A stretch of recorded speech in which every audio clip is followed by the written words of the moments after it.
Hi, I'm Laura from Sticks Stones. Everyone loves Chardonnay, but does everyone know how to drink it? Let's ask Justin again. Hey Justin, we talk about Sauvignon Blanc, but what about everybody's favorite, Chardonnay? Chardonnay seems like the easiest topic, but it's actually the most complicated. I know, it's everyone's darling, it just rolls off the tongue. Everyone just says, oh, hey, I'm the biggest white Burgundy freak on the planet, so I get it. However, Chardonnay is a chameleon. It has so many different sides and so many aspects. That's why I always say Chardonnay is basically like the Beatles. It's impossible to say, I hate the Beatles because of this one song, because there's a song for every emotion and feeling and style.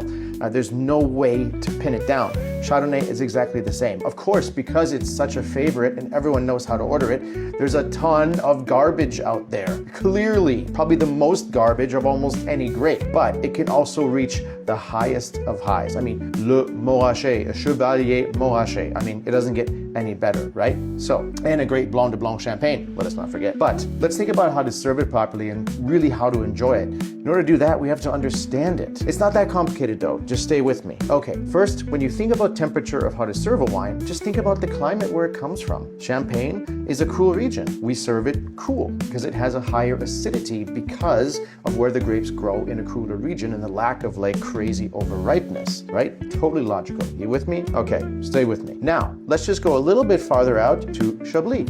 Chablis is Burgundy, but it has nothing to do with Merceau. Not only is it a totally different soil type, which is much closer to Champagne, basically chalk, which anyway is a different pH, and pH is also a huge factor, right, in how acidic a wine feels on the palate if it's a low acidity. If you're a big Coca-Cola drinker, then you shouldn't have a problem because that's pretty much the level of stomach acid. Wine is a little bit higher than that, of course, but all these factors come into play. Anyway, blah, blah, blah, scientific jargon aside, just think about where it comes from and you'll understand more. Now we move from Chablis down to Merceau in the Côte d'Or. Little warmer, totally different soil type, could be loamy, could be limestoney, whatever the case is, but it's a bit rounder and softer and gentler than you get in this sort of angular Chablis. So obviously the temperature you're going to serve different. Now let's go over to the Jura. Here's a different factor. Yes, it's Chardonnay, but very different soil type,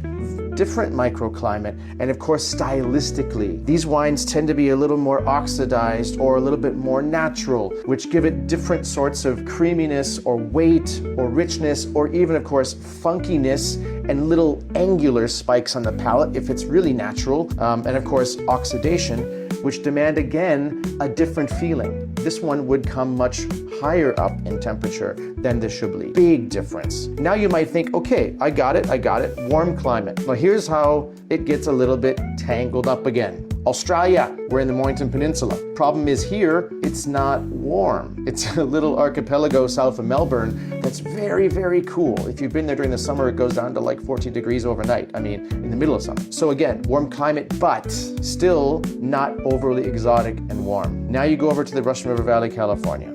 Of course, it's a little warmer here, California sunshine. Not too warm, not as warm as Napa would be, but again, this one, you can really bring it up a little bit in temp. It's broader, it's richer, it's exotic. Oh, it's just loving bathing in the warmth. And so the more you let this one rise, the more you get that exotic richness. The more you chill it down, the more you mute it and make it lean. So it's a long way of saying there is no rule. The only rule is know your wine and trust your somm. And you know what? The more you drink, the more you know. Thank you so much.